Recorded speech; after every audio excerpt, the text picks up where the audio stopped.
انسان چې په قبر کې کېښودی شي نو حدیث مبارک کې راځي چې کم انسان په قبر کې کېښودی شي که هر ټایم دی دفن شو په ده باندې وخت د مازدیګر وي هر ټایم چې دی دفن شو خو په ده باندې وخت د څه وي د مازدیګر وي نو چې کله نیکعمله انسان وي نو د بدن ته چې څنګه روح واپس شي او دی راژوندی شي په دې قبر کې نو دی وایي هله ما پرېږده زه د مازدیګر مونځ کوم ما نه ټایم ځي ما نه مونځ قضا کېږي نور فنا کېږي زه مونځ کوم مونځ دا خو د مازدیګر ټایم دی دا هغه انسان وایي کم انسان چې د مانځه پابندي کړې وي کم انسان چې د مونځ پابندي نه وي کړې هغه به څه ووایي چې زما نه مونځ قضا کېږي اخو هر ټایم مونځ په دنیا کې پرېښی کم انسان چې د مونځ عادت وي که نه هغه په قبر کې نارې کوي ما پرېږده وایي زما د مازدیګر وخت ځي د مازدیګر مونځ رانه قضا کېږي ما نه د مازدیګر مونځ قضا کېږي دې دوران کې دله دوه فرشتې اچانک راشي سمدستي ورله راشي څومره زر ولا راځي حدیث مبارک کې راځي چې څنګه دا خلک د ده د خوا نه واپس کېږي که نه په دغې ټایم کې دله دوه فرشتې راشي چې فرشتې ورله راشي د ده نه تپوسونه کوي د دې وجې نه نبي علیه صلات وسلام به چې کله مړی دفن شو که نه نبي علیه صلات وسلام به د قبر په غاړه باندې ودرېدو صحابه کرامو ته به وفرمایل تاسو د دې خپل ورور دپاره دعا د ثابت قدمۍ وغواړئ الله مونږ تاله در ولېږو الله زمونږ طاقت اوس نه چلیږي زمونږ اوس نه چلیږي الله ته ورسره څه کوي نو نبی علیه صلات وسلام به خپلو صحابه کرامو ته وفرمایل دله دعا وغواړئ چې الله ورته ثابت قدمي نصیب کړي اوس به د ده نه تپوسونه کېږي الله دې زمونږ په حال باندې رحم وکړي الله دې زمونږ په حال باندې رحم وکړي مونږ چې جنازې له لاړ شو دا جنازه کول چې دي که نه دا د دې ورور مسلمان سپارش کول دي الله ته دا الله ته سپارش کول دي الله مونږ به طور جرګه راغلي یو الله مونږ تا ته په جرګه ولاړ یو الله مونږ دې تاله درلېږو الله ته ورسره نرمي وکړه دا سپارش کول دي ښه ورونو دا په دې مړي چې موږ ودرېږو دا جنازه کوو حدیث مبارک کې راځي د هر مسلمان په بل مسلمان باندې یو څو حقونه دي په هغې کې یو حق د مسلمان په بل مسلمان چې دغه جنازه کول دي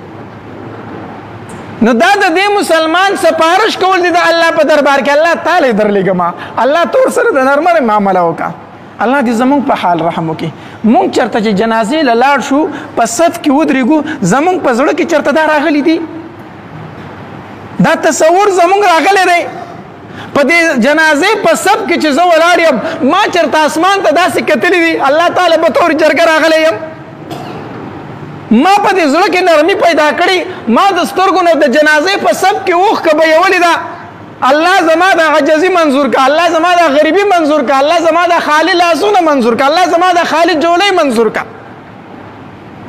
جنازې په صف کې مونږ چېرته دا فریاد کړی الله ته نه الله دې زموږ په حال رحم وکړي د جنازې په صف کې چې مونږ ودرېږو مړی راته مخې ته پروت دی او مونږ د بل غیبت کوو مړی راته مخې ته پروت دی او مونږ د سیاسي پارټو خبرې کوو مړی راته پروت دی مونږ خانانو نوابانو مالدارانو ته په سلوټ باندې ورځو د افسوس مقام دی که نه دی دا د دې مړي سپارش کول دي سپارش نو د دې وجې نه چې کله به مړی دفن شو نو نبي علیه صلات وسلام به وفرمایل زه به دا ووایم هغه بار خلک پرېږده وه د کوم کور وارثان چې وي د هغې هم دا په صف کې کو ولاړ دی په ذهن کې نه وي چې زه د سپارش له راغلی یم نو چې کله به مړی دفن شو نو نبي علیه صلات وسلام به فرمایل وي د خپل ورور دپاره دعا وغواړئ د ثابت قدمۍ الله تبارک وتعالی ترې نه اوس تپوسونه کوي فرشتې به دې تپوس کوي اوس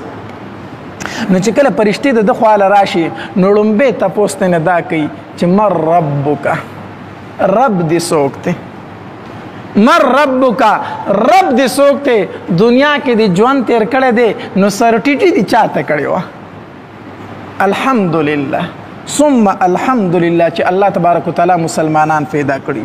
زمونږ سرونه د الله نه ما سوا بل چاته نه ټیټېږي ورونو یو خبره درته کومه چې سر دې الله ته ټیټو نو بیا د غیرو د بندګانو بندګي مه کوه دا نه چې زه د پلانکي نه مجبوره یم او د پلانکي نه مجبوره یم نه چې سر دې الله ته ټیټ کو که نه نو چې الله څه ولي هغه کوه د بندګانو بندګي بیا مه کوه نو یو سوال به دا کېږي من ربک، رب دی څوک دی؟ دویم سوال به دا کېږي وما دینک، دین دې څه و؟ دنیا کې د ژوند تیر کړی دی، دین دې څه و؟ په کوم دین دې ژوند تیر کړی؟ دینونه خو ډېر دي په دنیا کې، نو ته په کوم دین باندې دې ژوند تیره؟ اوس دا ګران سوال دی ښه، دا څه دی؟ ګران سوال دی چې تپوس وشي چې دین دې څه و، ته به ورته وایې چې دین مې اسلام و، دین مې څه شی و؟ اسلام و. نو پرشتې به ستا شکل و صورت ته هم ګوري که نه،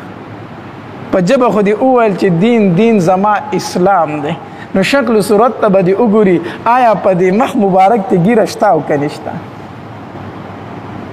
ستا د سر ویښتو ته به وګوري چې د سر ویښته دي د دین اسلام موافق دي او که د انګریزانو موافق دي؟ ته خو به جواب ورکړې چې دین زما اسلام دی، خو ستا ظاهري شکل صورت ته به هم کتی شي چې آیا دا شکل صورت دی د هندوانو د انګریزانو غونته جوړ دی او که د مسلمانانو جوړ دی؟ او دریم سوال به دا وي چې ما تقول فی حق هذا الرجل، ته د دې سړي متعلق څه وایي؟ د نبي علیه صلات وسلام متعلق، ته د نبي علیه صلات وسلام متعلق څه وایي؟ نو ته به جواب ورکړې چې دا مې نبي دی، دا مې څه دی؟ نبی دی. نو دا خو به هغې نه ته دا جواب ورکوي چې تا د نبي علیه صلات وسلام په طریقو باندې ژوند تیر کړی دی، تا د نبي علیه صلات وسلام سنت په خپل بدن باندې نافذ کړي دي، تا د نبی علیه صلات وسلام سنت په خپل کور کې نافذ کړي دي، تا د نبی علیه صلات وسلام سنت په خپل معاشره کې ژوندي کړي دي، هغې نه به ته ووایې چې دا زما نبی دی. نو چې ژوند دی د نبی علیه صلات وسلام د سنتو خلاف، د هغه د طریقو خلاف، شکل صورت دی د نبی علیه صلات وسلام د شکل صورت خلاف، په قبر کې به بیا ته دا جواب څنګه ورکوي چې دا زما نبی دی؟ رونو ژوند داسې تېروه چې په قبر کې سبا جواب ورکولی شي. حدیث مبارک کې راځي حاسبوا قبل ان تحاسبوا، د ځان سره حساب وکړه مخکې د دې نه چې تا سره څه وکړی شي؟ حساب وکړی شي، مخکې د دې نه تا سره حساب وکړی شي. نن شپه سملاستې څادر دې په ځان باندې راواچو، توره تیاره شوله که نه، نو وایي دا زما قبر دی، دا زما څه دی؟ قبر دی، او ما ته فرشتې ولاړې دي او زما نه تپوسونه کوي آیا زه نن جواب ورکولی شم که نه شم ورکولی؟ نو که ما نن شپه جواب ورکولی شو د الله په دربار کې، خو سبا به ورکم، که نن مې نه شو ورکولی سبا به څه جواب ورکم؟ سبا به بیا څنګه جواب ورکړو؟ د دې وجې نه چې کله د قبر ذکر به کېده که نه، د عثمان رضی الله عنه دا اوښکې به روانې وي او دا ږیره به یې لمده شوله. چا ترې نه تپوس وکړو عثمانه چې کله د قیامت او د جنت او د جهنم ذکر کېږي دومره نه جاړي، خو چې کله د قبر ذکر کېږي ډېر زیات جاړي. عثمان رضی الله عنه فرمایل وی دا د محشر، دا د قیامت، دا د آخرت د پاونو نه لومبۍ فوړی ده، دا د آخرت د پاونو نه لومبۍ فوړی ده. که زه په دې پوړۍ کې کامیاب شم خو وروستو به کامیاب یم، او که دلته ناکامه شم وروستو به ناکامه یم. بیا که د قبر سوال جواب مې صحیح ورکړه خو وروستو به صحیح ورکم، که دلته ناکامه شم وروستو بیا کامیابي نشته.